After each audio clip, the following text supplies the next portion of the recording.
Silenciemos los micrófonos. Sí, luego que hagas eso, Panchito, me pones como anfitrión de nuevo a mí, ¿ya?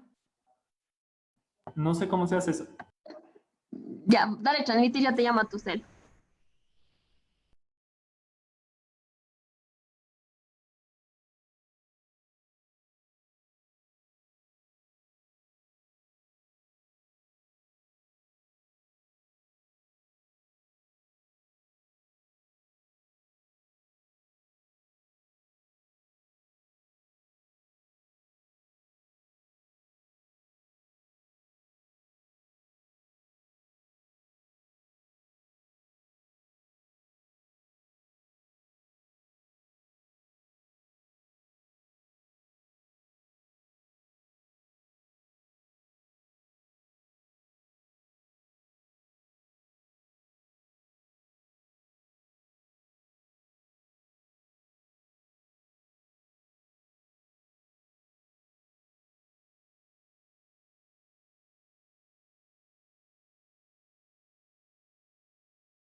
Hola, buenas tardes. Desde CEDIA y desde la Escuela de Formación Continua, hoy tendremos el cuarto encuentro titulado Optimización Técnicas de Plataformas Moodle.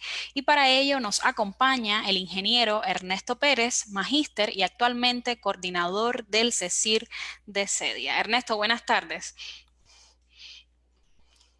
Buenas tardes, ¿sí me escuchas ahí, no es cierto? Sí, sí te escucho. Perfecto. ¿Qué tenemos para hoy? ¿Qué tipo de presentación vamos a hacer para el personal técnico de los miembros de CEDIA? ¿Qué tenemos para ellos hoy? Correcto. Hoy vamos a hablar brevemente, yo pienso que sea unos 40, 60 minutos, muy rápido, sobre sugerencias, tips, situaciones que nos han sucedido a todos en el manejar las plataformas de Moodle, mm, de forma tal de que podamos administrarla de mejor forma, ¿sí? Por todos es conocido que en estas épocas, fundamentalmente ahora, en estos momentos, las plataformas de aprendizaje, que también se les conoce como LMS o Learning Management System, se han vuelto cruciales, se han vuelto fundamentales en las instituciones de educación, tanto superior como tecnológico, incluso colegios y escuelas, porque alrededor de ellas, haciendo uso de estas plataformas, es que ocurre en estos momentos el proceso de enseñanza-aprendizaje en nuestras universidades, en nuestros institutos, en nuestras escuelas, etc. Sin embargo, nosotros notamos con frecuencia que los sistemas no están adecuadamente optimizados y por tanto tienden a rendir menos o incluso a dejar de funcionar, que es lo peor, ante una avalancha, por llamarla así, ante un ingreso inusual de estudiantes que están ocurriendo en estas épocas, ¿correcto? Mi nombre es Ernesto Pérez, yo estoy a cargo del Centro de Respuesta a Incidentes Informáticos del CEDIA, es decir, me ocupo principalmente de temas de incidentes de seguridad que pueden ocurrir en nuestros miembros. Sin embargo, vengo utilizando tecnologías de software libre, Linux, desde el año 95, es decir, 25 años ya, y de Moodle fui de los primeros personas que comenzó a utilizar, que comenzó a promover el uso de Moodle acá en el país. Y no solo eso, sino que además hemos trabajado en ambientes de muy alta concurrencia a lo largo del tiempo. Y esto es lo que nos permite, en cierta forma, tratar de ayudar a mejorar el desempeño de las plataformas Moodle para que los administradores lo puedan aprovechar de mejor forma el hardware y demás. Ahora, Excelente. esto no está escrito en piedra. ¿Qué quiero decir con esto? Que lo que veamos hoy no significa que va a funcionar los próximos 10 o 20 años. Definitivamente es lo que al día de hoy se acostumbra a usar, lo que al día de hoy tenemos. Pero definitivamente esto, las estrategias, los métodos para administrar adecuadamente tu sistema Moodle van cambiando con el tiempo. La agenda para el día de hoy es muy sencilla, ¿correcto? Lo primero son una serie de razonamientos que nos van a ser de mucha utilidad cuando tenemos que manejar escenarios con alta carga. Vamos a hablar también vamos a describir de cierta forma cómo es que un servidor de Moodle típicamente está configurado y qué problemas ocurren con esas configuraciones típicas cuando existe una carga muy alta, una concurrencia muy alta. También vamos a mencionar las soluciones que típicamente se utilizan ante este tipo de eventualidad, sea que estas ayuden o no ayuden al proceso, cuáles soluciones son las que se utilizan, y vamos a dedicar un buen tiempo a analizar soluciones efectivas, soluciones que en realidad hemos notado nosotros que funcionan cuando es la hora de hacer un tuning, un ajuste a nuestro servidor o a nuestros servidores de Moodle. Bien, también vamos a mencionar algo sobre la distribución de cargas entre varios equipos y por último llegar a conclusiones. Una serie de razonamientos muy importantes cuando nosotros trabajamos en sistemas con alta concurrencia. Primero, que no hay una solución mágica o una solución única. Lamentablemente hay personas que esperan que simplemente, bueno, pues se aplica esto y quizás en 15 minutos ya está todo arreglado. No, el hecho de ajustar los parámetros, de tunear un servidor, lógicamente se hace una labor inmediata, quizá de media hora, de una hora de ajustar un servidor, pero lleva un proceso de seguimiento que es el que nos va a permitir a nosotros entonces ya darle los toques finales. Quizás se pasó por alto algo, quizás no se consideró algo y hay que irle haciendo ciertos ajustes hasta que el servidor quede funcionando perfectamente. En Excelente. resumen, es un proceso, no es un estado, es un proceso en el que nosotros vamos a llevar durante todo el tiempo de vida de nuestra plataforma. La primera sugerencia que yo les tengo, lo primero que tenemos que hacer, al igual que todo en la vida, es hay que buscar la causa del problema, ¿ya? No la consecuencia. Lamentablemente muchas personas buscan solucionar problemas de desempeño en un servidor aumentando los recursos. Ah, el servidor está lento, pues súbele los recursos, aumentale el procesador, aumentale la memoria. Esto no es la solución, porque si tú no encuentras dónde se origina el problema, no podemos controlar ese problema, no podemos arreglar ese problema, el problema sigue latente y por tanto va a continuar existiendo ese problema. Te voy a poner un ejemplo.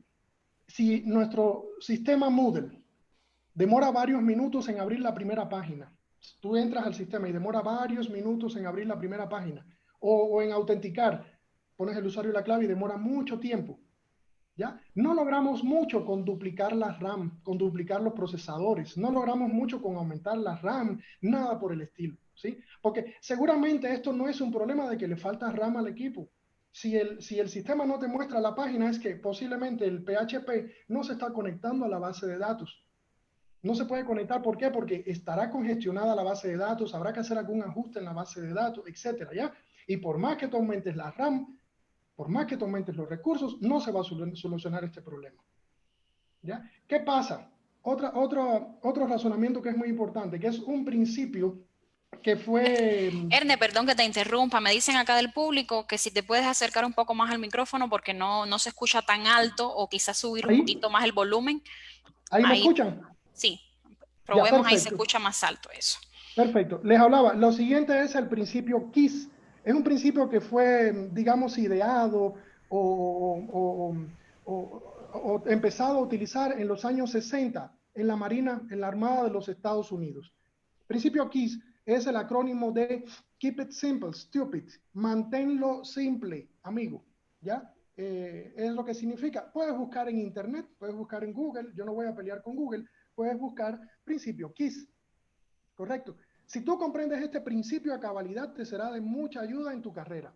Bien, la idea es que la mayoría de los sistemas funcionan mejor si son sistemas que se diseñan, que se planifican con la simplicidad como un objetivo clave. Ajá. Cualquier complejidad innecesaria, cualquier tema adicional que tú le incorpores que no sea absolutamente necesario, tiene que ser evitado. Tú puedes aprender más sobre el principio KISS en Wikipedia. Te lo voy a poner mediante un ejemplo. El mismo ejemplo de hace un rato. Si el sistema se demora varios minutos en abrir la primera página o en autenticar, ¿ya? ¿Cuál es la mejor solución? Es botar todo, cambiar la tecnología sobre la que se basa el Moodle, ¿sí? Lo cambio todo, pongo mejores servidores, me subo a la nube y hago todo eso. O quizá lo primero que tengo que hacer es verificar si hay un problema en la base de datos, en la conexión entre la base de datos y el PHP. Y yo puedo tunearlo y yo puedo ajustarlo. Definitivamente, seguramente van a concordar conmigo que lo primero que uno tiene que realizar es hacer todos sus esfuerzos. No es simplemente decir, yo lo hice ya. No, no, no, no. Tengo que hacer todos mis esfuerzos para arreglar el problema en el escenario que yo tengo al momento. Porque incluso muchas veces esto sucede cuando la página no tiene ninguna carga. La página no tiene carga ninguna. Hay solo un usuario conectado o dos y ya no funciona. Pues yo tengo que hacer todo mi esfuerzo para arreglar el problema en ese momento. Bien, reducir cualquier complejidad innecesaria. Como curiosidad, a veces funciona, dice la gente. Sí, pero cuando yo me cambié a otro sistema más grande, más robusto, más lo que sea, sí funcionó. Claro, lo que pasa es que cuando te cambiaste del sistema actual al nuevo, posiblemente en ese proceso se arregló inadvertidamente para ti el problema. Por ejemplo, el problema podía haber sido la base de datos que tenía una tabla crashada. Lógicamente, cuando tú sacaste los datos de la base de datos que estaba con una tabla crashada y te la llevas a otro sistema, va a funcionar, ¿ya? Pero no arreglamos el problema. Mientras tú no descubras el problema, lo primero que te decía hace un rato, ¿verdad? Mientras tú no encuentres la causa, el problema va a persistir. Tranquilo, pasarán meses, pasará un tiempo, volverá el mismo problema. Bien, y por último, te quería hablar de otro principio, de otra, ¿cómo diríamos? Teoría o afirmación que se llama la navaja de Occam. Esta es viejísima, del año 1200, 1300. Un monje que también se le llama actualmente principio de economía o principio de parsimonia. ¿Qué significa? Que en igualdad de condiciones, ¿ya? La explicación más sencilla normalmente va a ser la más probable. Si tú tienes que ir de un punto A a un punto B, puedes ir de dos formas. Vas en línea recta del punto A al punto B, o puedes tomar un avión, después bajarte un bus, el tren, el metro, el trole, la bicicleta y llegar. ¿Cuál de las dos soluciones es posiblemente la más adecuada? ¿Sí? Ir directo caminando de A a B. ¿Ya? Entonces, tratemos siempre de buscar las formas más sencillas de solucionar las cosas en primera instancia. Y es para eso que estamos aquí nosotros hoy. Ejemplo, el mismo ejemplo de hace un rato. Si el sistema se demora varios minutos en abrir la primera página o en autenticar, y te juro que es la última que voy a mencionar este ejemplo, ¿ya? Demora varios minutos en autenticar o en abrir la primera página. ¿Qué tiene más sentido? Te voy a hacer dos afirmaciones. ¿Qué tiene más sentido? ¿Ya? Hay un problema en la base de datos que tengo que arreglar, tengo que revisar. O la otra es la comunicación, o el uso de metodologías no híbridas que permiten desplegar nuestro sistema en una nube pública. Es el camino para solucionar nuestro problema en esta infraestructura. ¿Te das cuenta que todas esas palabras realmente no me están ayudando a atacar la causa? Bien, entonces es por eso que tenemos que trabajar siempre en la causa del problema y buscar soluciones simples a los problemas. Bien, para eso estamos, para eso somos ingenieros, para ingeniar soluciones. Veamos cómo ocurre o cómo es una instalación típica de Moodle acá en el país, aunque esto ocurre en todo el planeta, ¿sí? Normalmente acá en el país el Moodle se acostumbra a instalar sobre un Linux CentOS 7, en este momento podría ser CentOS 8, ¿ya? Y se hace una instalación normal, digamos, con MariaDB y con PHP y con Apache. Tú le pones el servidor HTTPD de Apache, tú le pones PHP y tú le instalas MariaDB. Bien, el PHP se utiliza por defecto. Tal y como tú lo instalas, así mismo se usa. El PHP viene como un módulo dentro de Apache y la base de datos MariaDB se instala por defecto sin mayores ajustes. Tú simplemente hiciste un yum install, tú instalas la base de datos y afortunado es el que logra crear un usuario para diferentes de root para acceder a esta base de datos. Eso es todo lo que tenemos, ¿correcto? Normalmente es así como se realiza la instalación. Tú lo instalaste, lo pusiste y eso está funcionando, muchas gracias. De hecho, a propósito, en los siguientes webinars que vamos a dictar, va a haber uno que va a ser específicamente para trabajar esta problemática de ajustes de tuning a servidores de MariaDB, a servidores de MySQL y también va a haber un webinar sobre ajustes a servidores de PostgreSQL. Bien, que van muy de la mano con esto. Ahora, esta instalación por defecto nos va a generar a nosotros seguramente algunos problemas. A propósito, el primero de ellos es que se acostumbra a utilizar como paquete para PHP, se acostumbra a utilizar a un repositorio que se llama REMI. De hecho, nosotros tenemos REMI, ustedes lo tenemos REMI alojado aquí en los repositorios de software libre de Cedia, ¿sí? Y es un repositorio bastante bueno. Sin embargo, en realidad, tratemos de usar los mismos paquetes que vienen con CentOS, porque REMI podría dejar de darle soporte, y eso ocurre, puede dejar de darle soporte a algún tipo de paquete en algún momento y te quedas desamparado, te quedas con un paquete que no está correctamente actualizado. Ahora, ¿qué otros problemas ciertos pueden ocurrir al momento que tú haces una instalación? A propósito, puedes ver aquí a la derecha, ¿sí? Que cómo es nuestra instalación. Es muy sencillita. Dentro de mi servidor yo tengo el servidor de Apache, HTTPD de Apache, que dentro de él tiene el mod PHP, ¿bien? Y tengo mi base de datos MariaDB, que a través del PHP se va a hacer la consulta a la base de datos, ¿bien? Todos los servicios instalados por defecto, ya eso lo habíamos hablado hace un rato, sin mayormente ningún tipo de ajuste.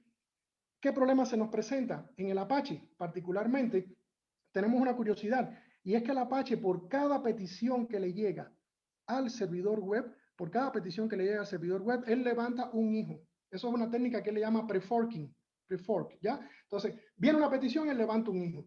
Vienen 200 peticiones, él levanta 200 hijos. Y en algún momento el Apache, perdón, es muy susceptible, muy fácil de generar un ataque de negación de servicio por agotamiento de recursos. Se le puede hacer levantar ilimitadas cantidades de hijos y como él atiende una sesión por cada hijo aproximadamente, ¿ya? Pues va a dejar de servir nuestro sitio. El otro problema es que el PHP por defecto está dentro del Apache, es como un módulo del Apache, se llama mod PHP.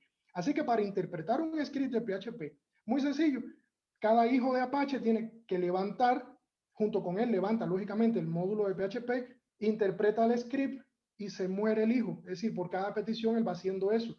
Así que es un proceso muy costoso en cuanto a tiempo, el hecho de estar utilizando Apache en nuestros servidores. Yo sé que hay muchas instituciones que lo usan, felicidades, qué bien. Les tenemos acá una propuesta de solución que quizás les pueda servir.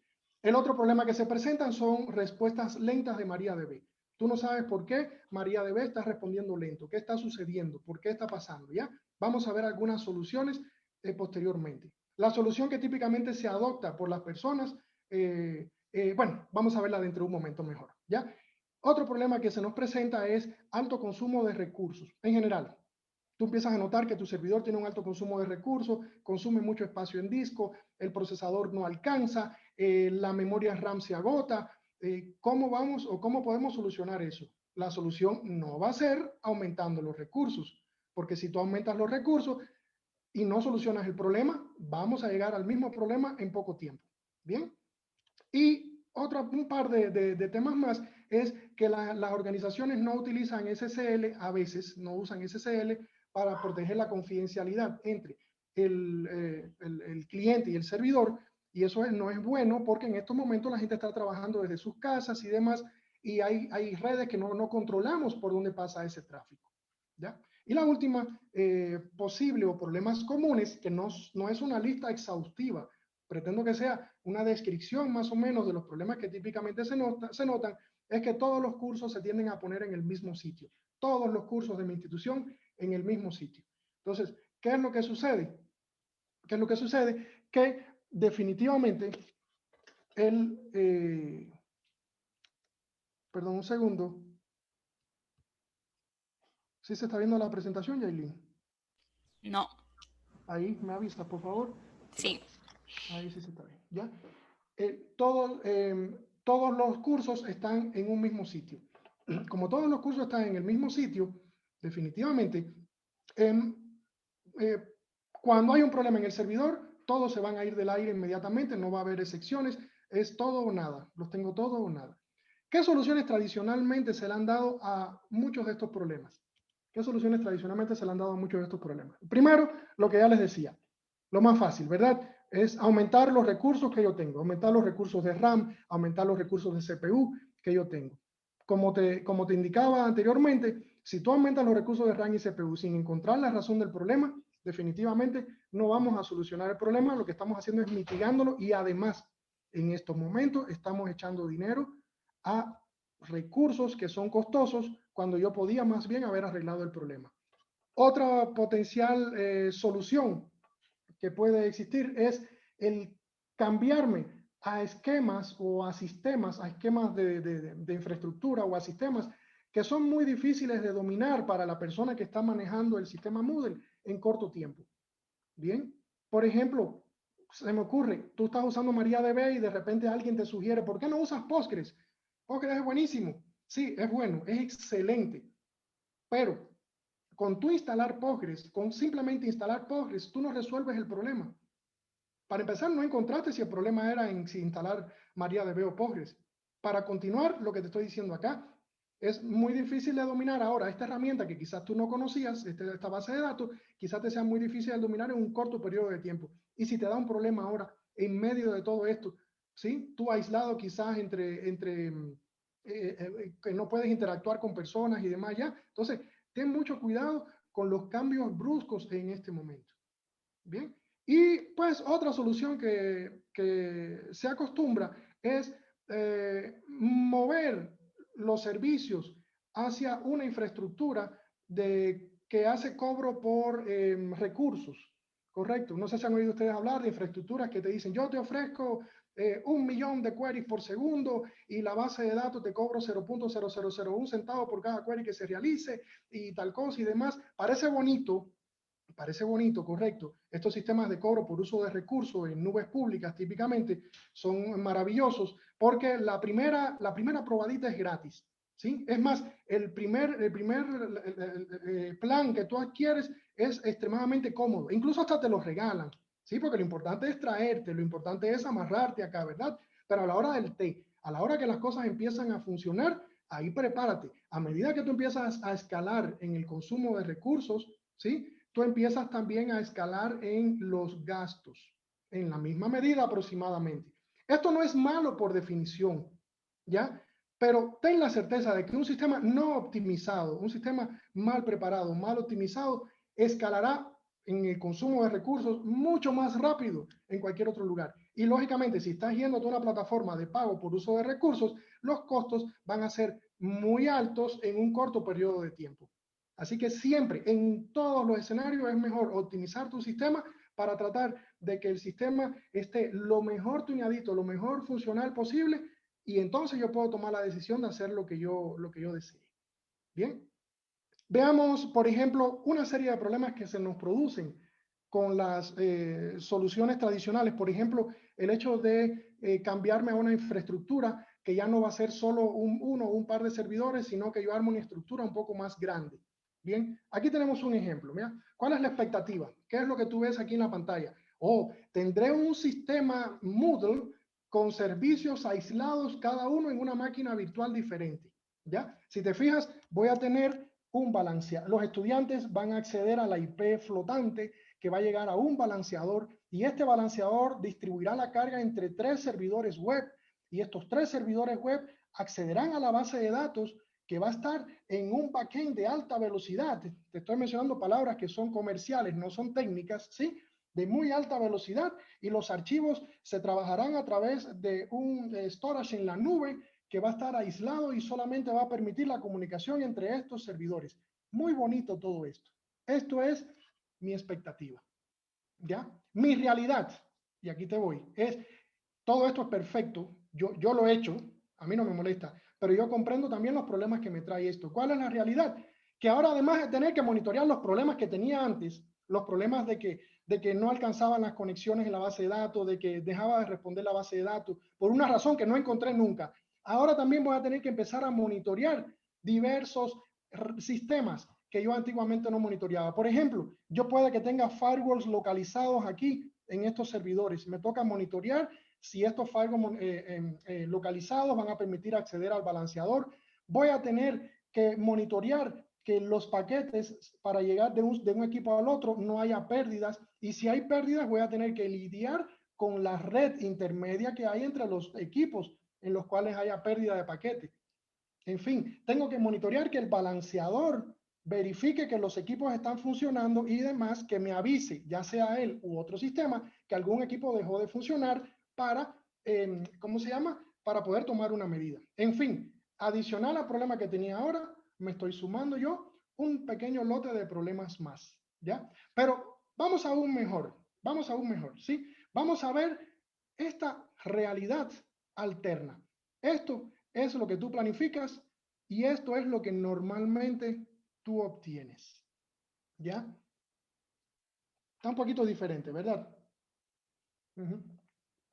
Yo tengo que los estudiantes se conectan al balanceador de carga y el balanceador distribuye la carga entre los 3 servidores web que hay instalados en mi institución. Estos servidores web consultan a la base de datos o al servidor de archivos, ¿correcto? Y va a funcionar todo maravilloso. Esto es lo que lo tengo. Y te comento, esto lo conversé yo hoy con una persona, con un amigo, que precisamente le comentaba esto. ¿Qué diferencia tú ves entre un caso y el otro caso? ¿Sí? Si tú te fijas, por el apuro o quizá por el desconocimiento, no se aisló en 2 redes o quizá en 3, porque esto se podía haber aislado en 3 redes, se aisló la comunicación. Por ejemplo, yo debía haber tenido una red para la comunicación entre el balanceador y los servidores web. Debía haber tenido una red para la comunicación entre los servidores web y el servidor de archivos, y yo debía haber tenido otra red para la comunicación entre los servidores web y la base de datos. Sin embargo, la realidad me indica que normalmente se hace así. Es decir, en la misma red se ponen todos. Algunas personas dirán, pero no hay problema ninguno. No hay problema ninguno porque a la final yo tengo una red de, pon el número, porque a mí lo que me impresiona son los números, ¿ya? Yo tengo una red de 10 gigabits por segundo y por tanto el tráfico no importa porque esta red es grandísima. ¿Sabes dónde sí te puede impactar? En el stack TCP/IP. Este equipo web, por ejemplo, va a tener una dirección IP. En una dirección IP, encima, en capa 4, tú tienes 65.535 puertos. Ahora, tú tienes que destinar esos 65.535 puertos no solo a la comunicación entre el balanceador y el servidor web, no. Además, tú tienes que también realizar la comunicación entre el servidor web y la base de datos, que abre varias sesiones. Él te puede abrir muchísimas sesiones para conectarse con la base de datos. Y a la vez tú tienes muchísimas sesiones viniendo al servidor web. Y adicionalmente a eso, tú vas a abrir conexiones entre el servidor web y el servidor de archivos. Entonces, en esta pobre dirección IP, ¿sí? Le vas a estar poniendo toda la carga de tu sistema. Fíjate como muchas veces hay que analizar las cosas, ¿sí? No solamente desde el punto de vista de qué bonito se pinta, porque además esto está pintado medio que feíto, ¿ya? En realidad cuando te venden la idea, esto te lo venden en 3D. No sé si has visto decir, entra una flecha así y aterriza y se despliega en un plano y entonces tú ves los servidores, bellísimo, ¿ya? Entonces vamos a caer en la realidad que es esta, ¿ya? Entonces, tenemos que tener mucho cuidado porque fíjate que entonces, ¿qué es lo que empieza a suceder? Que entonces empiezo a caer en una espiral de problemas. El problema posiblemente se soluciona un tiempo y después se empieza a agravar. ¿Y cómo lo solucionas? Aplicar los mismos problemas, las mismas soluciones que yo tenía antes y continúo agravando una y otra vez los problemas. ¿Por qué? ¿Por qué? Porque no hallé la causa del problema. Esto está muy bien, yo lo apruebo, ¿sí? Esto que teníamos aquí atrás está muy bien, yo lo apruebo, pero tienes que tener en cuenta, ¿correcto? De en dónde tú te estás metiendo y a los problemas a los que tú te puedes ver sometido adicionales a los que ya tú tenías antes. ¿Correcto? Entonces, dominemos las técnicas, dominemos los sistemas por pasos. No nos tratemos de adelantar. ¿Qué soluciones efectivas tenemos para tratar los problemas que hablamos anteriormente? Por ejemplo, de que el servidor web deja de funcionar o se deja de conectar a la base de datos y demás. Podemos optimizar nuestro sistema. Aquí te voy a proponer una serie de pasos para tratar de solucionar el sistema, los problemas que tú tienes en el sistema, ¿ya? Te repito una vez más, esto es un proceso, no es un estado. Esto no se va a lograr en 3 minutos, esto toma un tiempito, inicialmente 1 hora, 2 horas, y después te va a tomar un par de días el acabar de hacer ajustes en el sistema. Lo primero que yo haría es dejar de usar servidor Apache. ¿Por qué? El Apache, como te digo, trae embebido, por defecto, trae embebido el PHP. Vamos a dejar de usar el servidor Apache, además, por un servidor un poquito más eficiente. No sé si ustedes lo han oído hablar, se llama Nginx. Nginx es un servidor hecho en Rusia hace muchos años, ha tenido una excelente popularidad, ya te lo voy a mostrar dentro de un rato, y lo bueno que tiene es que él no levanta un hijo por cada conexión que le llegue. Él más bien trabaja en multihilos y él empieza a todas las conexiones que le van llegando, las va atendiendo sin tener que levantar una y otra vez hijos. Además, él no usa htaccess. Al no usar htaccess disminuye muchísimo el acceso a disco. Casi que por 4 veces disminuye el acceso a disco. Bien, entonces, ¿cuál es la sugerencia? Por favor, podemos dejar de utilizar Apache y comenzar a usar Nginx, un servidor mucho más ligerito, mucho más confortable para estos tipos de ambiente. Lo siguiente, Nginx, y aquí la noticia, que no es mala ni buena, solo que es la noticia. Nginx no es capaz de interpretar PHP. Él solo es capaz de leer, por decirlo así, contenido estático. Sin embargo, tú le puedes indicar al Nginx muy fácilmente, tú le puedes indicar al Nginx que todo lo que sea de PHP, todo lo que venga, por ejemplo, extensión PHP, se lo pase a un servidor, a un servicio, porque esto va todo en un servidor incluso, ¿ya? Esto va todo en un servidor. Se lo pasa en un servicio a un servicio que se llama PHP FPM. PHP FPM es un servicio dedicado completamente a interpretar código PHP. ¿Qué es lo que yo hago? Le hago ligeros ajustes a mi Nginx, muy sencillitos, y al PHP FPM también le hago ajustes muy mesurados. Por ejemplo, yo al PHP FPM le digo que maneje los recursos de forma dinámica, le pongo un límite en la cantidad de hijos, todo muy mesurado. Por ejemplo, se me ocurre, PHP FPM por defecto es capaz de levantar hasta, se me ocurre, 100 hijos. ¿Ya? Entonces tú dices, no, quizá para atender todas las peticiones que el Nginx manda al PHP, 100 hijos no me es suficiente, yo voy a levantar, ¿cuánto? Y aquí es donde caemos nuevamente en la exageración, ¿ya? No levantan 200, ¿cuánto tú crees que levantan? 300, no, levantemos 10.000, ¿sí? ¿Qué pasa cuando tú pides al sistema que le das la posibilidad de levantar hasta 10.000 hijos? Eventualmente se te va a agotar la memoria, ¿sí? Entonces, tienes que mesurarlo, tienes que realizar ajustes mesurados, que lógicamente muchas veces es a través de prueba y error o a través de preguntar. Por favor, pregúntale a la gente que conocen y te van diciendo, ponle este valor, velo incrementando. Pero nunca el disparar los recursos a un valor altísimo te va a ayudar a resolver el problema. Bien, no instalo módulos de PHP innecesarios. A veces yo veo instalaciones de PHP que vienen hasta PHP ODBC, PHP MSSQL, en fin, vienen conectores para 40 bases de datos y no. Solo instalen los módulos de PHP que Moodle te solicita al instalar. Si has visto, cuando tú estás instalando Moodle, te dice, cumple el requisito, cumple. Si algún requisito te dice que no cumple, tú le instalas ese requisito. Pero no instalen por defecto correcto, módulos, porque por defecto o por si acaso módulos, no, instalen los que toca. Incluso porque los módulos son código que se incorpora al PHP y hace que el PHP pueda funcionar quizá un poco más lento. Es código que tiene que recorrerse de todas formas posiblemente. Bien, usen, como les mencionaba hace un rato, usen RPMs de PHP propias de CentOS. Algunas personas dicen, no, pero es que el PHP de CentOS no es el que me solicita Moodle, ¿verdad? Moodle me solicita PHP 7.0 superior y el CentOS que yo tengo tiene el PHP 5.3. Tranquilos, existe, correcto, existe un repositorio de paquetes de CentOS que se llama las colecciones de software de CentOS. Se llama CentOS Software Collection, SSL. Y ahí adentro tú vas a tener el paquete RH PHP 7.3, que bueno, es el que hay ahora, ¿no? Pero también está el PHP 7.2. En fin, tienes una variedad de paquetes que tú puedes utilizar. Lo bueno que tiene es que CentOS te va a mantener ese esquema de paquetes, te va a mantener esto funcionando durante un buen tiempo.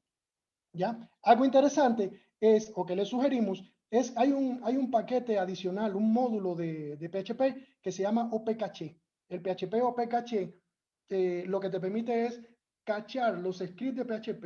El script de PHP, recuerda, es un lenguaje interpretado, demora mucho en ser interpretado cada vez que tú lo ejecutas.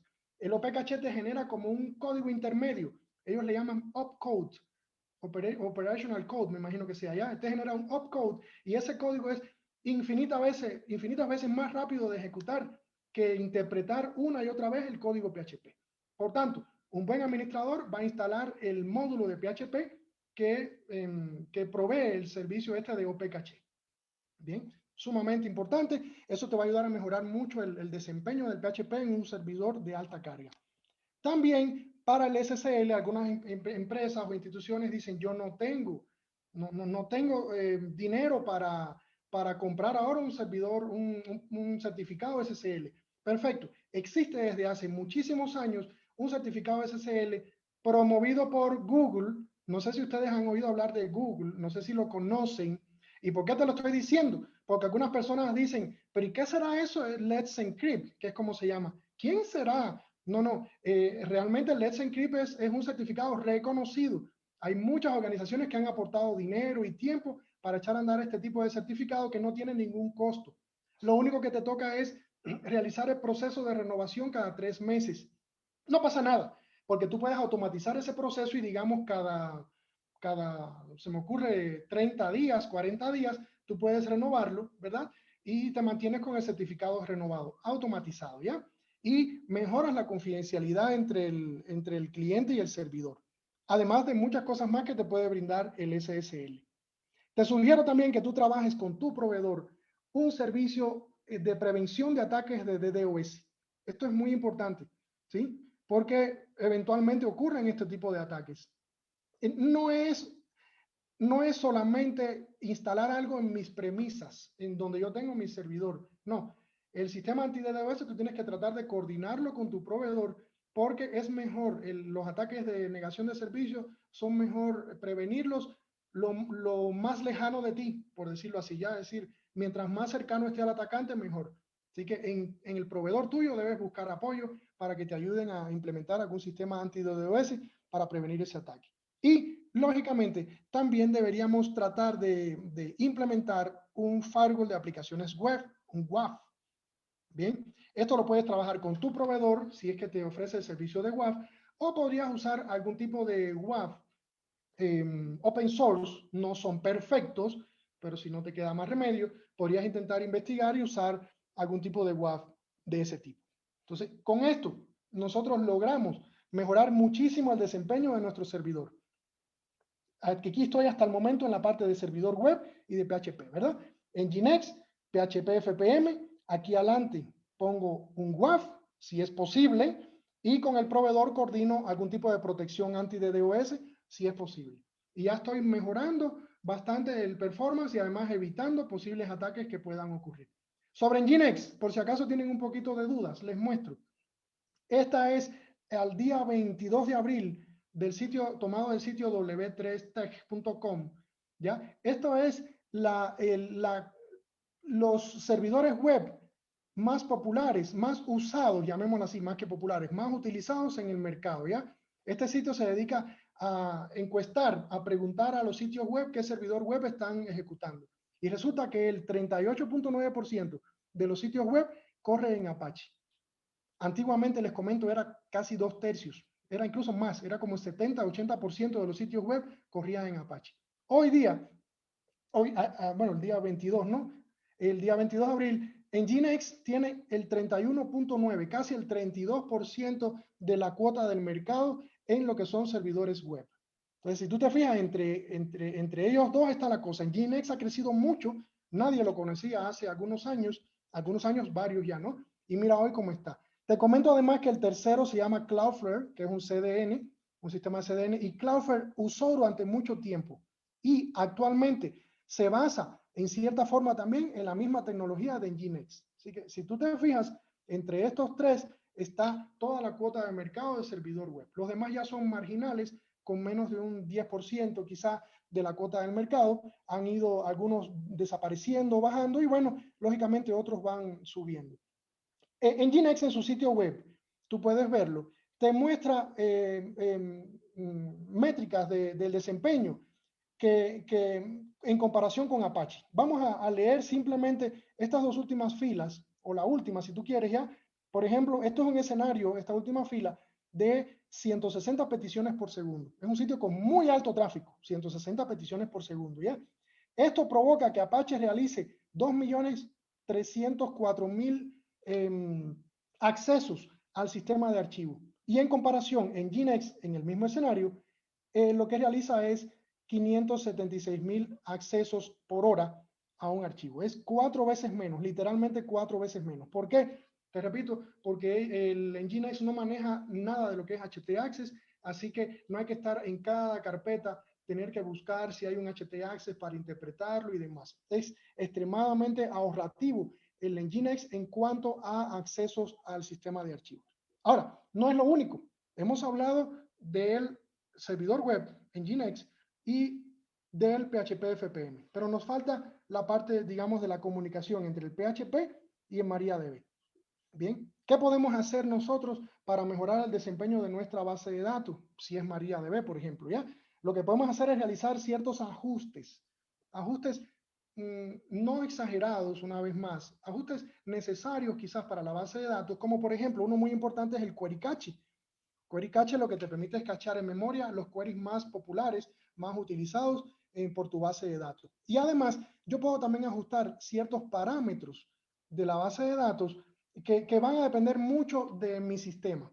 Para eso yo les sugiero, dejen corriendo el sistema durante 24 horas y ejecuten, busquen una herramienta que se llama MySQL Tuner-Pair, que te va a permitir, te va a indicar incluso los parámetros que él te sugiere, que él encuentra que tu servidor SQL, tu servidor MySQL, está un poco restringido de recursos y te va a sugerir aumenta esta parámetro, disminuye el otro, multiplica este por la cantidad de procesadores. Te va a hacer una serie de sugerencias de forma tal de que el acceso a la base de datos no se vea restringido, quizá por un sistema mal ajustado, por un sistema tuneado por defecto. No es el único. También nosotros podemos y debemos deshabilitar las conexiones persistentes a mi base de datos. ¿Qué es esto de conexiones persistentes? Cuando tú te conectas desde cualquier sistema, en este momento es PHP, ¿ya? Cuando Moodle abre una conexión contra la base de datos, la base de datos, para mejorar el desempeño, lo que hace es tratar de dejar esa conexión abierta a la espera de que tú a través de esa conexión vuelvas a continuar haciendo queries a la base de datos. Sin embargo, la realidad nos dice de que esto no se acostumbra mucho actualmente. Se abre una conexión, se hace un query y se deja la conexión ahí. Esa conexión demora 30 segundos en dar timeout y se cierra a los 30 segundos. ¿Te imaginas si yo empiezo a abrir miles de conexiones por segundo? A los 30 segundos voy a tener 30.000 o 40.000 conexiones abiertas y mi base de datos puede empezar a dejar de responder, que es precisamente el ejemplo que les ponía hace un rato. ¿Qué tú puedes hacer y qué tú debes hacer? Deshabilitas las conexiones persistentes. Esto se hace en el PHP, esto le obliga al PHP a que cada vez que él abra una conexión, se ejecuta el query. Una vez que se acaba de ejecutar ese query, se cierra la conexión automáticamente. Y de esta forma yo estoy ahorrando conexiones, no me quedan conexiones abiertas por millares y mi base de datos va a responder de mejor forma. Bien, eso es un ejemplo muy clásico. A propósito, les comento, es a donde primero yo voy cuando tengo que revisar un sistema de este tipo. Donde primero yo voy a deshabilitar las conexiones persistentes entre el lenguaje, PHP en este caso, y la base de datos. Bien, otra sugerencia, Moodle tiene un sistema que se llama Moodle Universal Caching. El Moodle Universal Caching lo que te permite es hacer uso de sistemas de cache de datos o de caché de código en memoria, para yo no tener que escribir tanto o leer. Lo peor es escribir realmente, ¿ya? Para yo no tener que escribir tanto o leer a la base de datos. Por ejemplo, las sesiones de los usuarios, cuando el usuario autentica, las sesiones de los usuarios usualmente se guardan en la base de datos por defecto. Imagínate, tú tienes 20.000 usuarios y vas a estar guardando continuamente muchísimas sesiones en la base de datos. Vas a estar acosando ahí a la base de datos y realmente vas a hacer disminuir su desempeño. Tú lo que puedes usar es herramientas, por ejemplo, como MencacheD, como MongoDB, como APCU. Este es típicamente usado para cuando tienes un solo servidor, de forma tal de que todo ese tipo de datos temporales, por llamar así, se almacenan en memoria a través de estos sistemas y no se almacenan en la base de datos. Cuidado, aquí ocurren problemas.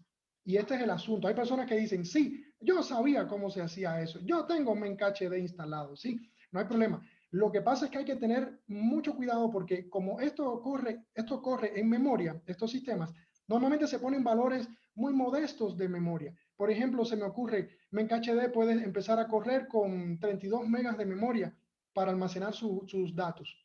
Si tú tienes una institución donde de repente te entran 12.000 estudiantes, quizá todas las sesiones que se guardan de esos 12.000 estudiantes no alcancen en 32 megas. Si se llenan estos 32 megas, el sistema lo que empieza a hacer, estos sistemas típicos lo que empiezan a hacer es, empiezan a borrar los datos más viejos para ellos. Es decir, este es muy viejo porque lleva ya 30 segundos en mi sistema y tengo que darle espacio a otro que va a entrar. Entonces, como este ya lleva 30 segundos, lo saco. Pero sin embargo, los efectos de una sesión, que es lo que va a notar el estudiante, si tú borras esa información sobre la sesión, ese estudiante dentro de un rato le va a decir al sistema algo así como vuelva a autenticar. ¿Sí me entiendes? Su sesión ha cerrado, ha expirado, vuelva a autenticar. Entonces tienes que tener mucho cuidado porque aquí no todo es plug and play. Tienes que saber qué valores tú le pones de memoria al MencacheD o al MongoDB. Ojalá yo pudiera decirte, ponle tanto, pero eso no es así. Depende mucho de cuánta concurrencia de personas tú tienes a la vez en el sistema.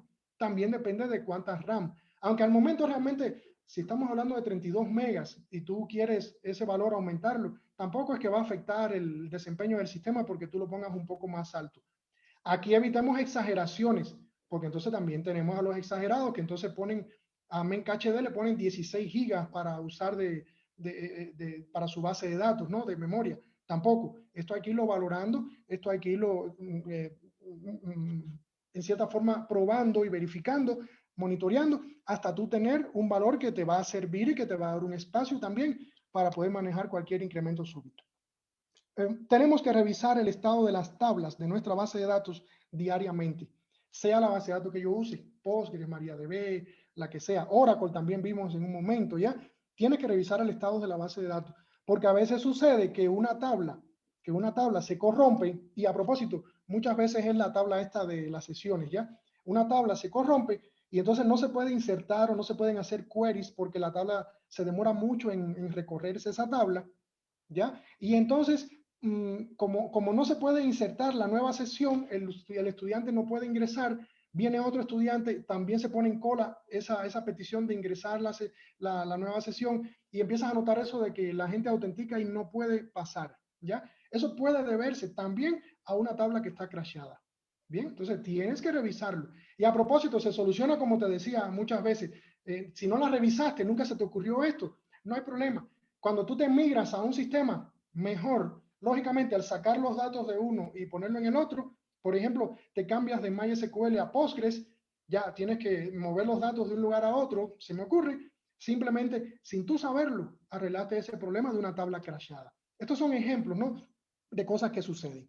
También debemos eliminar servicios innecesarios.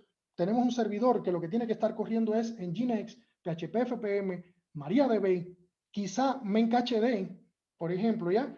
¿Qué hace ese servidor ejecutando un servidor de tiempo? ¿Qué hace ese servidor además teniendo el sitio web institucional? Por favor, trata de que el servidor de Moodle se dedique a su actividad. Entonces debemos apagar y eliminar todo servicio innecesario que tenemos en nuestro servidor. Esto típicamente se da cuando tenemos instalaciones muy complejas, instalaciones completas, perdónenme. Por ejemplo, tú coges el DVD y le mandas a instalar everything. ¿Se ha visto cuando mandas a instalar Linux? Everything. Entonces te instala hasta el ambiente gráfico, cuando en realidad no es necesario. Mi sugerencia es que siempre se hagan instalaciones básicas, lo que se llama el CD base. Haces la instalación básica y vas creciendo de ahí para arriba. Por último, todo paquete de instalador, todo paquete que no sea necesario, lo debemos borrar, porque algunos incluso nos afectan a nuestro performance. Un ejemplo, no sé si han oído hablar del mlocate, que es un paquete que todas las noches, todas las madrugadas, perdón, se dedica a buscar, encontrar y guardar todos los archivos que hay en tu sistema de archivos, para que tú puedas poner luego locate, el nombre de un archivo, y lo encuentras, ¿ya? Imagínate, tiene que recorrer todos los archivos de tu sistema. Y no son pocos, porque por ejemplo en el directorio Moodle Data, donde se almacenan los datos de los cursos, de lo que van entregando los estudiantes y demás, un directorio Moodle Data a veces crece que no tienes idea. Tiene millones de archivos ahí adentro. Entonces, el mlocate se te demora muchísimo tiempo, te consume recursos en esa hora o 2 horas que él está corriendo. Borren ese paquete, no hace falta. Sobre la distribución de carga, y ya estamos acabando, correcto, les podemos comentar lo siguiente. Lo primero, por favor, no dejar que se suban videos al mismo sitio de Moodle. Moodle no es una herramienta, digamos, para ver los videos. Traten de no hacerlo, ¿ya? No solamente te consume disco, que es lo que a muchos les preocupa, ¿sí? Si además le estás cargando al servidor con la responsabilidad de distribuir, de entregar ese video a todo el que lo necesite ver. Nuestra sugerencia es que uses alternativas como por ejemplo YouTube o Vimeo para que se suban los videos de los cursos quizás a estos lugares. Como curiosidad, Vimeo, por un costo bastante aceptable para las instituciones, te permite incluso manejar cuentas separadas, almacenar videos de muy alta calidad, ¿bien? Y tú puedes mantener distribuyendo la carga, ¿ya? Mantienes los videos en ese sitio y en el servidor de Moodle manejas las notas, los archivos estáticos como los PDF, los documentos y demás cosas. Esto es extremadamente importante. Como curiosidad, y muchas gracias a Gabriel y Paul sobre este comentario, una forma de prohibirle a las personas que suban videos al curso es limitar el tamaño de archivo, ya sea en PHP o en el Moodle, limito el tamaño del archivo que se puede subir. Se me ocurre 3 megas, 5 megas, 2 megas, y ahí no cabe un video muy grande. Lógicamente, te van a llamar y decir, no puedo subir el video. Espérate, recuerda que ahí no es el lugar. Al usuario hay que entrenarlo también, ¿ya? Puedes usar YouTube, puedes usar Vimeo, o puedes usar Google Drive, y ¿cómo se llama esta de Microsoft? Se me escapó el nombre, me disculpan, este sistema donde a los profesores se les da casi 1 tera de disco, ¿verdad? Para almacenar su información. Se me escapó el nombre ahora. Bien, entonces sí hay formas de hacerlo. Otra variante es dividir el sitio en varios servidores siguiendo una lógica. Es decir, no vamos a tener un servidor. Lo que podemos hacer es tener 2 o 3 servidores según el tamaño de mi institución. Se me ocurre, yo podría crear servidores por facultades. De hecho, hay instituciones que lo hacen así, ¿correcto? O bueno, si son muchas facultades, quizás no puedo tener 10 o 15 servidores. Quizás lo que puedo hacer es para un grupo de facultades un servidor y para otro grupo otro servidor, en fin, o según el edificio, o quizá para la matriz el servidor y para las sucursales otro servidor, pero la idea es que trates de dividir el sistema y eso te va a ayudar mucho también a disminuir la carga aplicando las mismas medidas que se conocen hasta ahora. Bien, otra variante es crear servidores para pregrado y posgrado. Los de pregrado van en un servidor, los de posgrado en otro, aunque realmente es una medida que a veces no ayuda mucho porque definitivamente son muchos más estudiantes de pregrado que los de posgrado. Entonces, los servidores te van a quedar medio que desbalanceados. Es una variante. Una muy importante, que yo no he visto que mucha gente lo utiliza, aunque sí se usa, es tener un sitio con el histórico de los cursos. Por ejemplo, cada semestre o cada año, yo muevo los cursos que hay en mi servidor Moodle, yo los muevo hacia un servidor Moodle de históricos. Ese servidor de históricos, lógicamente, muy poca gente va a ingresar a él porque ya los estudiantes, que son los que más carga le provocan al sistema, ya ellos acabaron su curso, ¿verdad? Entran de vez en cuando los profesores a tomar algún, ¿cómo se llama? Alguna clase, algún documento que quedó en un curso viejo y demás, ¿ya? Y en el servidor de producción, por llamarle así, en este servidor van a quedar solo los cursos de Moodle que actualmente se están desarrollando en tu institución. Esto es extremadamente saludable y créeme que te soluciona muchísimas cosas. Lógicamente, esto va a implicar dos cosas. La una es que la persona que administra el Moodle va a tener que realizar esa labor, ¿correcto? Y la otra es que debemos tener en cuenta de que a los profesores les debemos dar acceso a ese servidor histórico para que ellos puedan recuperar la información que pueda haberse les quedado allá. No podemos asumir que ellos tienen toda la información guardada en su máquina y demás. Por último, respaldos. ¿Sí? Manejar respaldos. Recuerda que en estos momentos es el sistema donde se desarrolla el proceso educativo de tu institución. Si se te daña ese servidor, ¿sí? Vamos a tener problemas si se pierde la información, ¿ya? Pero igual, debemos estar atentos porque a veces los profesores exageran e incluso se ponen a ejecutar respaldos todos los días de lo mismo, es decir, del mismo curso, respaldo todos los días, y eso te puede llegar a llenar el sistema, ¿ya? Tratemos de ser mesurados, tratar de hacer nosotros como administradores los respaldos. Los respaldos no se deben quedar en el servidor mismo. Una vez que estén hechos, yo debería sacarlos. En fin, lo importante es, no importa la técnica o el sistema que tú uses de respaldo, tú tienes que tratar de respaldar la información frecuentemente. Como conclusiones, podemos ver que manejar un LMS, un Learning Management System, manejar el Moodle, es más que instalarlo y ya eso está funcionando, ¿sí? Al igual que cualquier sistema universitario, nosotros tenemos que atender a nuestro Moodle. Tenemos que cuidarlo, que actualizarlo, que tunearlo, continuamente estarlo vigilando, ¿sí? Especialmente en estos tiempos, ¿sí? Y en los que se avecinan a mediano y largo plazo. Tenemos que ser muy cuidadosos de este sistema y estar trabajando con ellos continuamente. Nosotros en CEDIA estamos dispuestos pues, a ayudarle, tenemos toda la disposición a apoyarle con cualquier duda, inquietud o requerimiento que se pueda tener. ¿Alguna pregunta, por favor, que tengan? Pues me parece que este es el momento, Yailin, y con sumo gusto, si puedo, se las respondo. Sí, Hernán, acá tenemos varias preguntas técnicas que han estado haciendo acá en la transmisión y por aquí te voy a ir preguntando algunas, ¿no? ¿Cuánto tiempo toma ajustar todos estos parámetros que tú nos recomiendas dentro del Moodle? Sí, como les indicaba, no hay un valor exacto.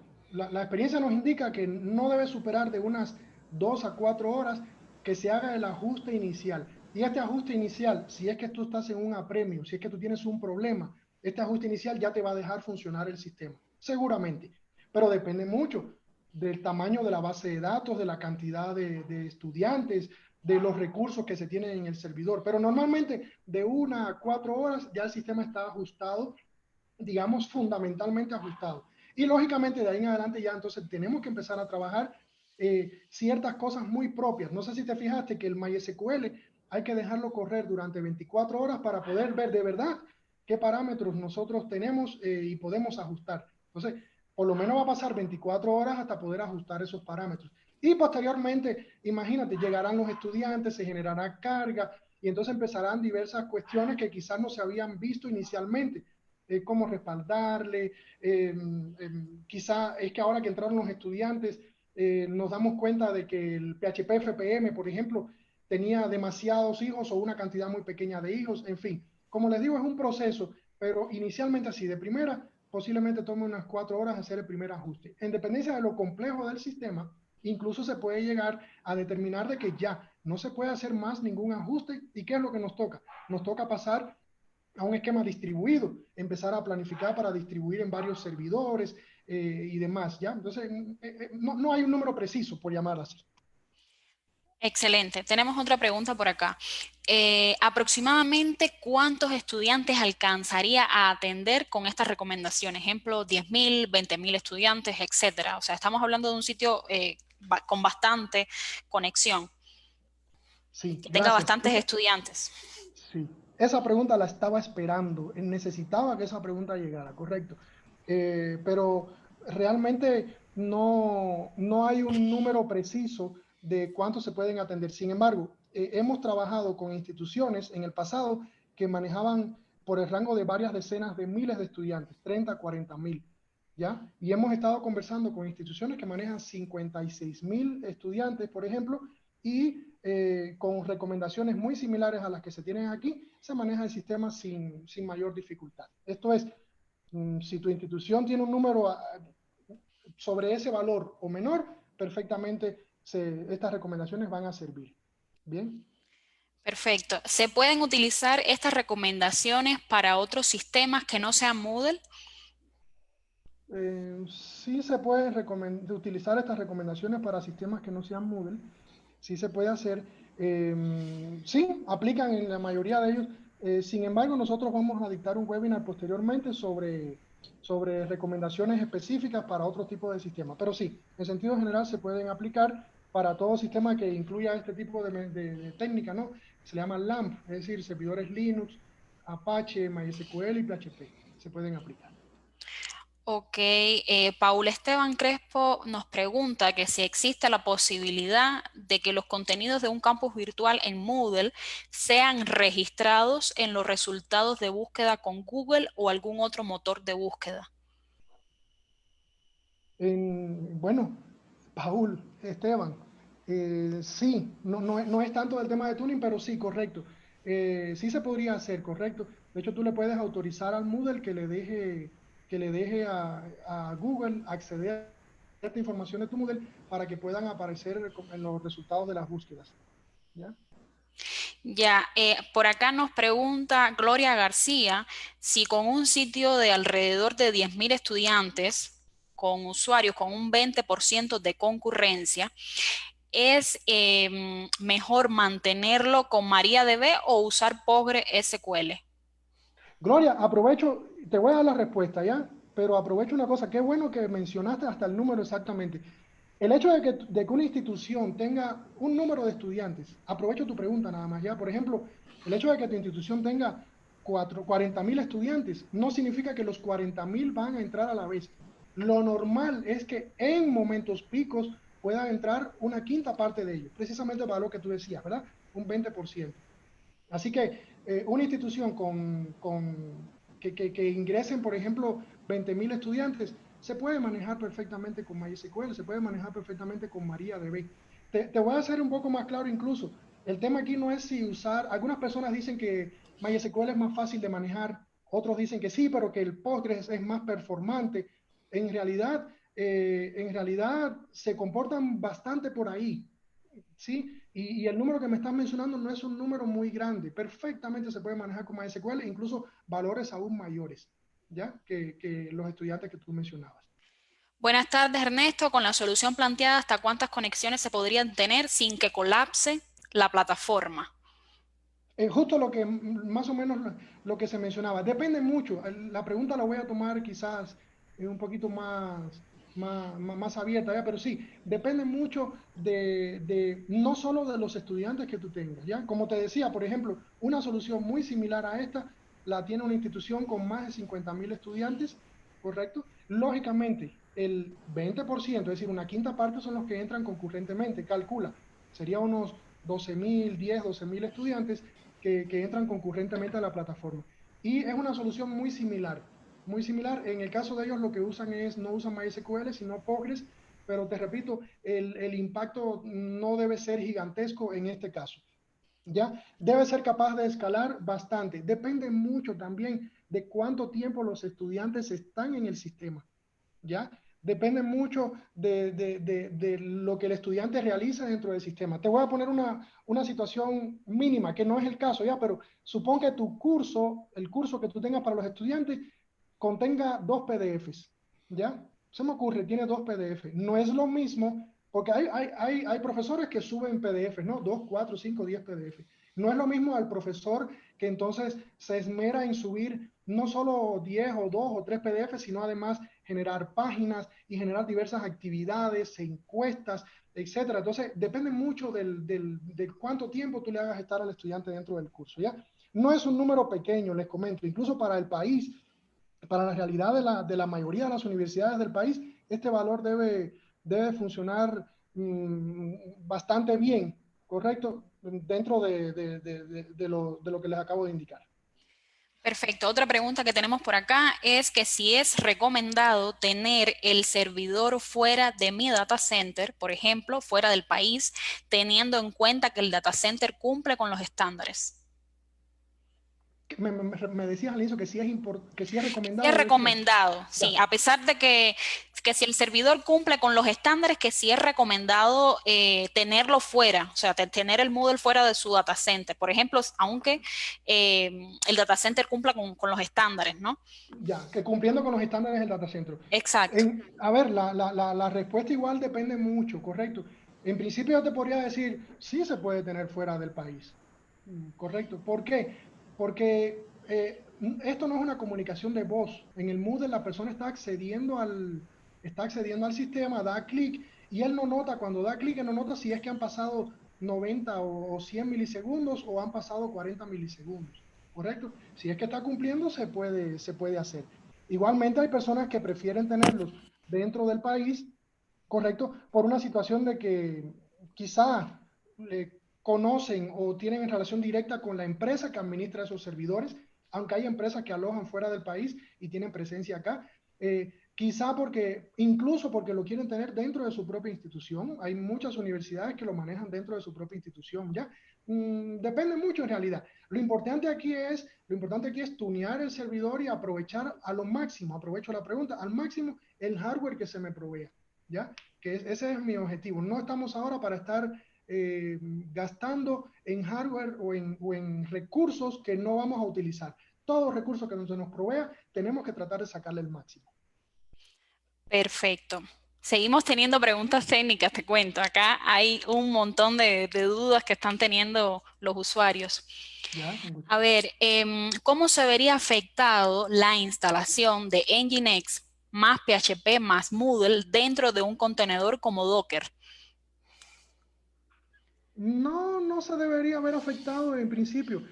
Docker, acuérdense que aquí hay dos visiones. Por ejemplo, tenemos la visión de las personas que manejan más las redes y ven el Docker como un objeto y un no sé qué, etcétera. Y los que manejamos más bien los sistemas. Para mí Docker no es más que un proceso, ¿ya? Docker es un proceso que levanta. Y es así, señores, lo pueden buscar, ¿ya? Docker es un proceso, o Kubernetes, lo que sea que tú tengas, los containers, es un proceso que se levanta dentro de un sistema operativo. Y a propósito, en Nginx no es más que un proceso también. ¿Sí me entiendes? Entonces, tienes que adoptar las mismas medidas. Esto es, tú instalas tu Docker o tus Dockers, porque entonces aquí lo que se hace es un container para el Nginx, un container para la base de datos y un container para el PHP FPM. Se me ocurre. Bueno, y también podría ser un container para el MenCachd, por ejemplo, ¿ya? No son más que 4 procesos, si lo quieres ver así, ¿ya? Ok, Y dentro del Docker tú tienes que entonces hacer todo esto que yo te estoy indicando, es decir, tunearlo y ajustarlo para que funcione de la mejor manera posible. entiendo. Por acá nos preguntan que si con Ubuntu es buena opción para implementar Moodle. Sí, sí, sí, perfectamente. Se usa en el país, se usa bastante a nivel mundial también, correcto. Puedes usar Ubuntu perfectamente, no hay problema. ¿Por qué se ha acostumbrado? Y a ver, estoy tratando de ser un poco imparcial, aunque también soy el administrador de la lista de CentOS a nivel mundial. Estoy tratando de ser un poco imparcial, pero ¿por qué se ha acostumbrado CentOS? Porque tú tienes que vigilar también el periodo de soporte que tú tienes en tus sistemas, ¿ya? En CentOS, en Red Hat, se te ofrece hasta 10 años de actualizaciones. Pero en Ubuntu no se quedan atrás. En Ubuntu no es que te ofrecen unos meses. Los Ubuntu LTS te ofrecen muchísimos años de actualización. Se puede hacer perfectamente. ¿Sí? No hay problema porque al final se va a usar la misma tecnología. Vas a usar Nginx con tu base de datos, sea Postgres o MariaDB y PHP FPM, etcétera. Perfecto, tenemos por acá Anabel Lisset nos pregunta que si se pueden usar dos Moodle con una sola tabla de alumnos. Pero, a ver, en teoría sí. En teoría sí, sí. pero yo me imagino que la pregunta que ellas hacen no va por donde yo lo espero. Tú sí podrías hacerlo Claro. precisamente como lo vimos. El problema es que si no sería meternos en un problemazo ya, pero estoy tratando de llegar a la página. Sencillamente yo puedo tener un sistema de alta disponibilidad que te mostré hace un tiempo la imagen ya. Es decir, tengo mi balanceador de carga, tengo mis dos servidores web, que ahí es donde va el Moodle, que es lo que tú preguntas ya, y entonces tengo una sola base de datos a la cual ambos servidores consultan. Si esa es la pregunta que tú haces, perfecto, ¿sí? Me parece genial. A ver, La otra, tratando de verle el sentido, otro sentido que no estoy de acuerdo, lo otro sería como tener la misma lista de alumnos, pero en que cada Moodle corran cursos diferentes. No creo que sería, ya estamos entrando en violar el principio KISS. No sé si me entiendes, ¿ya? sí, nos Es decir, estamos la cosa complicando. no es simple, sino que la estoy empezando a complicar. Correcto. Exactamente, exactamente. Por acá nos pregunta Marcos Rosillo si es recomendable instalar Moodle sobre CentOS por seguridades. Honestamente, otra vez, portándome imparcial, Marco, ¿ya? Puede ser Moodle, puede ser Ubuntu. Puede ser Moodle, perdón, puede ser CentOS, perdón, puede ser Ubuntu, correcto.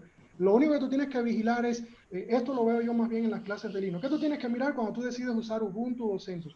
¿Qué nivel de soporte local tú tienes? Ubuntu o CentOS o cualquier otra distribución. ¿Qué nivel de soporte local tú tienes? Es decir, cuando ocurre un problema, tú vas a poder llamar a alguien para que te ayude con la decisión que tú tomaste con CentOS, Debian, Ubuntu, el que sea, ¿verdad? Lo vas a poder llamar sí o no. Esa persona tiene la expertise para ayudarte sí o no.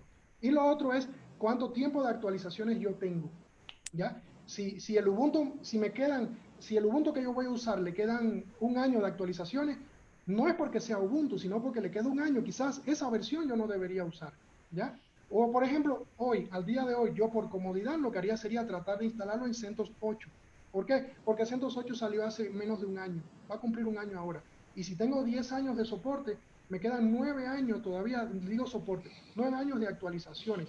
Entonces, recuerda que uno de los principios de las personas que administran la red es trabajar lo menos posible para tener el mayor tiempo disponible. ¿Para qué? No es para estar viendo por ahí Facebook y demás, sino para poder estar investigando y aprovechando y haciendo cosas. Así que la idea es que tú instales un sistema y te quede por muchos años instalado. Puede ser Ubuntu, puede ser Debian, puede ser CentOS, puede ser cualquier otro, ¿ya? Es recomendable instalar Moodle sobre CentOS por seguridades, que esa fue la otra que te hice. Y por acá nos preguntan que si con Nginx más PHP más Form más MariaDB con un tuning básico, ¿hasta cuántos usuarios concurrentes puede soportar?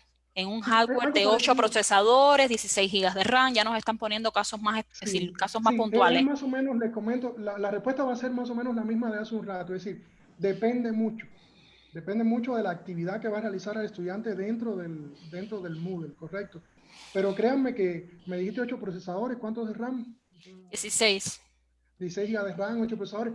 Va a funcionar muy bien con su buena cantidad de miles de estudiantes. No 1000, te va a funcionar para una universidad que tenga seguramente sus buenos 8, 10 o 12.000 estudiantes, ¿ya? Eh, Depende, una vez más, por eso es que trato de no darte un número exacto. Depende de la actividad que ellos van a realizar. Si, por ejemplo, solo usan el Moodle para subir sus tareas, posiblemente muchísimos más, ¿ya? Pero si se está desarrollando todo el proceso, las 24 horas dentro del Moodle, quizás no sean tantos. Por acá tenemos otra pregunta. Nos dice Gabriel que si el Learning Analytics del actual Moodle quita muchos recursos del servidor. Yo no lo he utilizado como para poderte emitir una opinión sobre eso, Gabriel. ¿Sí? Habría que ver ese caso específico, correcto. Pero todo, en sentido general, todo lo que no apoye al proceso de enseñanza-aprendizaje y que no esté dirigido directamente al estudiante, quizás tú debas valorar sacarlo del servidor o no utilizarlo en el servidor. Aprovecho tu pregunta incluso para mencionarte un caso más que me acordé ahora, oyendo tu nombre, correcto. Por ejemplo, si han visto que Moodle le envía un correíto a los estudiantes cuando se publica algo en el foro, cuando se les califica y demás, ¿ya? Así es. El servidor de correo electrónico no es algo que necesite el estudiante tenerlo dentro del Moodle para él poder realizar su proceso de aprendizaje, ¿ya? Así que posiblemente el servidor de correo electrónico yo lo pueda sacar de mi servidor Moodle. ¿Para qué? Para a la final los correos se enviarán cuando, eso se llama mejor esfuerzo, es decir, cuando se pueda enviar. quizás dentro de unos segundos, quizás dentro de un par de minutos, pero al final no va a impactar. El hecho de que los correos demoren media hora en llegar o 5 minutos no va a impactar al proceso de aprendizaje de los estudiantes. Todo sistema que no esté relacionado directamente con el proceso de los estudiantes, quizás debas valorar no usarlo en ciertas horas o sacarlo del servidor. Perfecto. Fausto Ceballos nos pregunta, ¿qué tan recomendables son las soluciones de Moodle sobre el cPanel? Mira, Fausto, lo que pasa con el cPanel no es el cPanel en sí. Uno tiene que también empezar un poquito a proyectar lo que va a suceder, ¿ya? cPanel normalmente es un servidor compartido, ¿ya? Es decir, tú vas a estar y van a estar junto contigo 300 personas más, ¿sí? Desde una empresa que vende zapatos, productos de jardinería, hasta un supermercado y tú también. Entonces, el hecho de que tú me digas cPanel, a mí lo que me significa es que es un servidor donde tú vas a compartir esos recursos. Y realmente el Moodle podría no tener todos los recursos que a él le haga falta, ¿ya? Esto está bien si lo vas a utilizar para, no sé, se me ocurre, para una pequeña capacitación que tú vas a dictarle a 30 personas, una cosa así.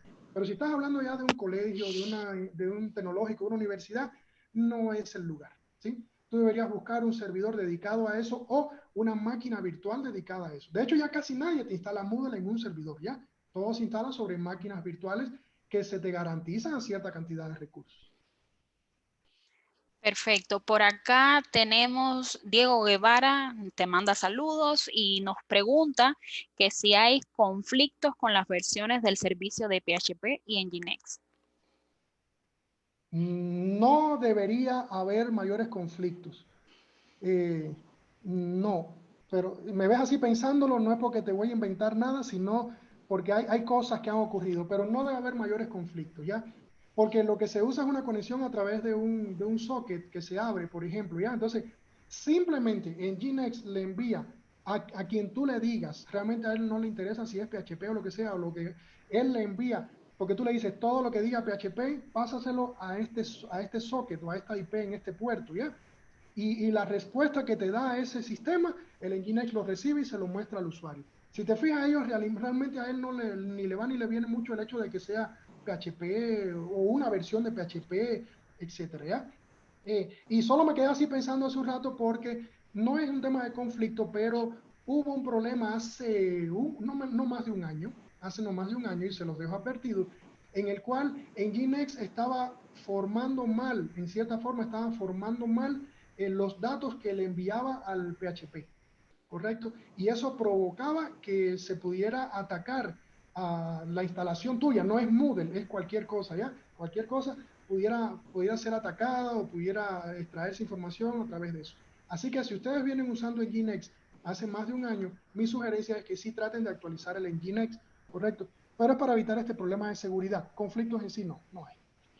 Sebastián Elizalde nos pregunta, ¿qué tú les sugieres a ellos que tienen alrededor de 4.000 estudiantes? ¿Con qué base de datos sería ideal o lo más óptimo posible trabajar? Usa la que tú te sientas más cómodo. Fíjate, mi cálculo es 4.000 estudiantes, lo que significa es que concurrentemente vas a tener no más de 800, honestamente, ¿sí? En un solo momento. Y acuérdate que de esos 800, 750 van a estar leyendo algo. Cuando ellos están leyendo algo no hay interacción, ¿ya? Entonces, no es una cantidad de usuarios muy alta como para que te tenga yo quizá que recomendar una base de datos en específico, con la que tú te sientas más cómoda. Si yo fuera que tuviera que instalarlo, yo instalara MariaDB, porque es la que utilizo, ¿ya? Pero si tú te sientes confortable con Postgres, adelante, ¿ya? No es un número, ¿cómo se llama? Que impida que tú usas MariaDB. Perfectamente lo puedes usar. A ver, por acá tenemos varias preguntas de la misma persona, de Fabián Ávila. Nos dice que un sistema de correo electrónico para Moodle tal vez. ¿Cuántos emails de Google determina como spam? Cedia tiene servidores con Jabber. MariaDB, ¿cuántos usuarios simultáneos puede aceptar? Verás que nos hicieron muchas preguntas juntas. Fabián, buenas tardes, ¿cómo estás? A ver, sí es verdad de que si tú le estás enviando miles de correos a Google. Google podría ponerte una restricción temporal, es decir, el correo demoraría en llegar media hora, una hora, etcétera, ¿ya? Normalmente lo que tú tienes que hacer ahí es adoptar otro tipo de medidas más bien a nivel del servidor de correo electrónico. Por ejemplo, definir el CPF muy bien, definirle una reversa correcta a la dirección IP donde se está haciendo los envíos, ¿ya? O utilizar varios servidores de correo electrónico. Si es que estás hablando, no sé en el caso de ustedes, si es que estás hablando de una institución que tiene 40, 50, 60 mil estudiantes y que va a haber una distribución de correos muy alta, ¿ya? Incluso tú podrías adoptar una medida que es no informar de ciertos tipos de actividades. Por ejemplo, cada vez que se publica algo en el foro, no enviar un correo, ¿ya? Y solo enviar correos cuando hay calificaciones, se me ocurre, para disminuir un poco la actividad. ¿Qué más preguntaba Fabián? A ver, por acá era No, lo de Fabián los hacía otra pregunta. correos. Sí, Ajá. sí, sí, Cedia tiene, tiene Servidor servidores Java. con Java. Eh, Hay que preguntarle a Claudio, correcto. Java es ¿Y un cuán- protocolo base, ¿no? Y realmente, si vienes a hablar de Java, por ejemplo, Zoom está basado en Java, pero habría que preguntarle a ellos a que nos puedan afirmar o negar esta, ¿ya? Y y lo otro era cuántos usuarios simultáneos puede aceptar MariaDB? no me digas eso. No, MariaDB no hay problema. De hecho, normalmente en instalaciones muy grandes, tú a MariaDB, a la base de datos, le puedes definir que el máximo de usuarios sea 100, por ejemplo. Correcto. Recuerda que eso no se relaciona con los estudiantes que ingresan, ¿ya? Porque el usuario es para cada vez que tú haces una sesión y consultas a la base de datos. Entonces, si tú eres cuidadoso de no permitir conexiones persistentes, que es lo que hacíamos, entonces simplemente 100 te debe bastar porque las conexiones son muy pequeñitas, abre y se cierra, abre y se cierra. Entonces, con 100 conexiones máximas permitidas, perfectamente se puede manejar un número muy alto de usuarios, muy alto. No son 100 usuarios, ¿sí? Se pueden manejar muchísimos más usuarios concurrentes. Te lo estoy hablando porque hemos manejado en el pasado sitios incluso que no tienen que ver con Moodle, que generan información de la base de datos y nunca se supera de 100. Lo otro que tú le haces también es ponerle timeouts a la base de datos. Es decir, a ver, si este query se está realizando más de tantos segundos, te voy a poner un número. Si este query se realiza más de 5 o 10 segundos, yo lo cierro. De forma tal de que no me llenan el límite que le tengo puesto. Si ese límite se sobrepasara, porque es la duda que alguna gente tiene, no, pero es que si yo necesito más de 100, si tú necesitaras más de 100 o el número que tú definieras, 150 o 200, no significa que incrementando el límite vas a solucionar el problema. ¿Qué es lo que hay que ver ahí? Enseguida tienes que hacerte la pregunta. Si me estoy pasando de ese límite de 100 que normalmente yo no me pasaba, ¿qué tengo que empezar a analizar? ¿Qué causa ese problema? ¿Me están haciendo un ataque de negación de servicio? ¿Se crashó una tabla? Hay una tabla, ¿cómo se llama? Crashada, disculpa que lo repita, y no permite hacer las consultas, no permite hacer inserciones o queries, ¿ya? O quizás hay una tabla muy grande, eso ocurre también a lo largo del tiempo. Si tú tienes un Moodle, por ejemplo, funcionando durante años, alguna que otra tabla va a crecer mucho. Y por eso es que se te sugiere lo que se te decía acá al final, es decir, hay que tratar también de vez en cuando llevarse los cursos anteriores a un histórico para tratar de no cargarle mucho a la base de datos en producción con información que se va a recorrer inútilmente. Dígame otra. Perfecto. Por acá tenemos a Jorge Acosta y nos dice que si una institución tiene su Moodle en un hosting, se vería afectado el número de estudiantes que se conectan concurrentemente, entre paréntesis, server dedicado. No, si el server es dedicado, aislémonos. Si está en un hosting fuera del país o en el país o donde tú lo tengas, no te preocupes, ya, porque el hosting te prometió ese server dedicado, como me estás diciendo, te prometió que ese server tiene tal procesador, tanta memoria y demás. No debería haber una afectación. A ver, yo podría dudar, pero no quiero que vayamos y dudemos de una. No quiero que se haga eso ahora, ¿ya? Yo podría dudar de que quizá el hosting, el sitio este me prometió, se me ocurre, 100 megabits, 100 mbps de ancho de banda y la está compartiendo. Y quizás en ciertos momentos tú notas una demora. Eso es lo último que yo miraría, fíjate. Pero yo no me lanzo a culpar al otro sin primero ver si yo tengo aquí un problema, ¿ya? ¿Qué vas a hacer entonces, Jorge? Tratar de buscar la causa.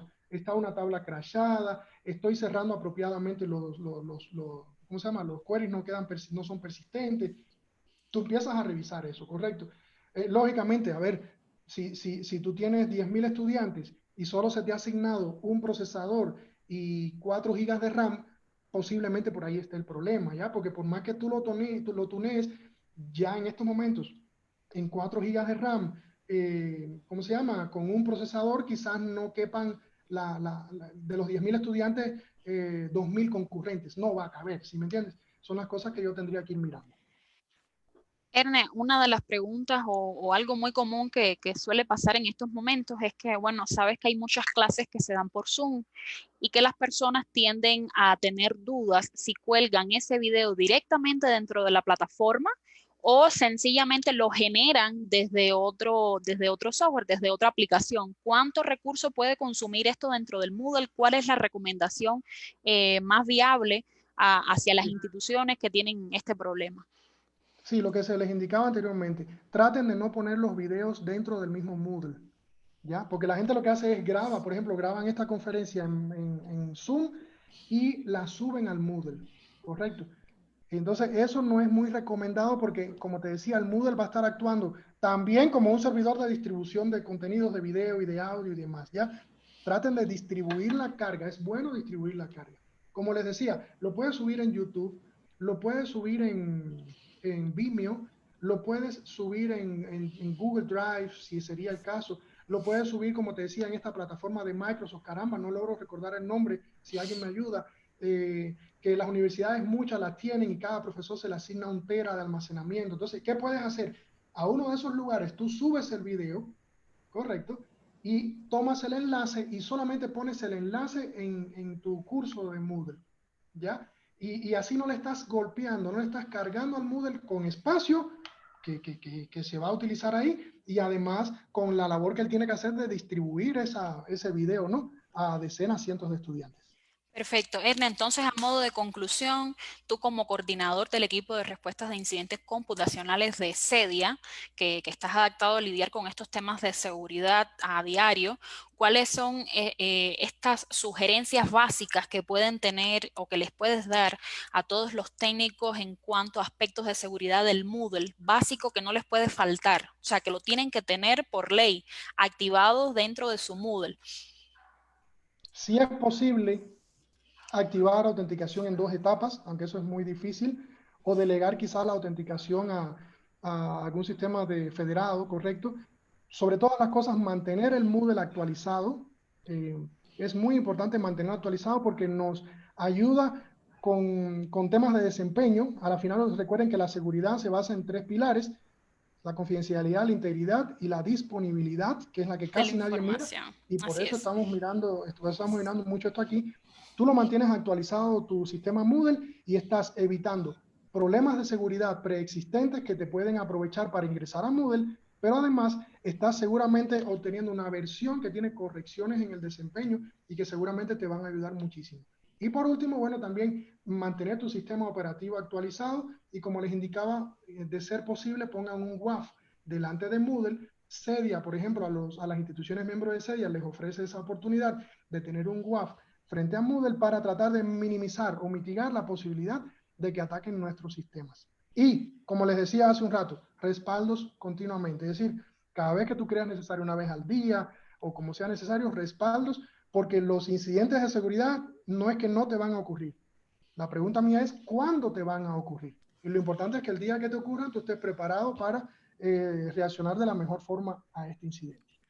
Perfecto, entonces entiendo que hay algunas personas que se han estado conectando a final ya, pero bueno, ya vamos casi que a concluir. Quizás te la pongo un poco dura, pero quisiera que nos resumieras en 5 aspectos cuáles son estos principios de optimización que no nos pueden faltar. O sea, cómo tú... Primero, ajá, primero, todo tiene que ser lo más simple posible. Cuando tú veas que te estás complicando en hacer algún tipo de instalación de tu sistema, ahí hay un problema. La filosofía KISS, primero lo más simple posible. Respecto a temas de sistemas, mi sugerencia es Nginx en vez de Apache, PHP FPM para que actúe, lógicamente lo necesita actuar separado del Nginx, todo con parámetros sensibles tuneados, con parámetros muy sencillitos tuneados, y la base de datos en la cual tú confíes más. Te sientes confiado con MySQL, úsalo. Alcanza para una buena, generosa, gran cantidad de estudiantes. Te sientes confiado, sientes que tú conoces el sistema para Postgres, úsale, no hay ningún tipo de inconveniente. Y por último, si es posible, utilizar alguna herramienta que nos permita hacer caching de datos, de sesiones, etcétera, como por ejemplo Memcached. Eso nos va a ayudar a mejorar mucho el desempeño de nuestra instalación. Para gusto se han hecho los colores. Lo que yo estoy diciendo aquí es cómo yo lo haría. Algunas personas con ligeras modificaciones optan por hacerlo de otra forma. Espero, bueno, pues que hayan aprendido bastante de esto. Está mi correo, no sé, era ahí, ernesto.pez@cedia.org.es. Pueden escribirnos. Nosotros en CEDIA estamos pues con toda la disposición de ayudarlo dentro de nuestros capacidades no técnicas. Con sumo gusto les ayudamos y pues aquí estamos, correcto. Sí, te me adelantaste, pero bueno, que es bueno que los usuarios que están acá conectados sepan que pueden escribirles, que pueden contactarles a través del sitio web de cecir.cedia.org.es o a través de tu correo ernesto.perez@cedia.org.es para cualquier tema de seguridad que tengan o quizás algunas dudas puntuales que quizás no se pudieron ver en el día de hoy. Entonces, por nuestra parte, no nos queda más que agradecerles a todas las personas conectadas desde CEDIA y desde la Escuela de Formación Continua. Les invitamos al próximo lunes 27 a la misma hora y por el mismo canal. Estaremos haciendo la inauguración de la plataforma educativa aprendiendo.es. Y les pedimos por favor que estén pendientes a nuestras redes sociales, pues vamos a estar desarrollando otra serie de webinars técnicos con Ernesto, que también le vamos a estar por acá impartiendo, y les pedimos que estén pendientes para que vayan conociendo los temas que vamos a ir tratando en las próximas semanas. Muchas gracias por acompañarnos. Ha sido un placer, Ernesto. Chao, hasta luego, gracias, un gusto.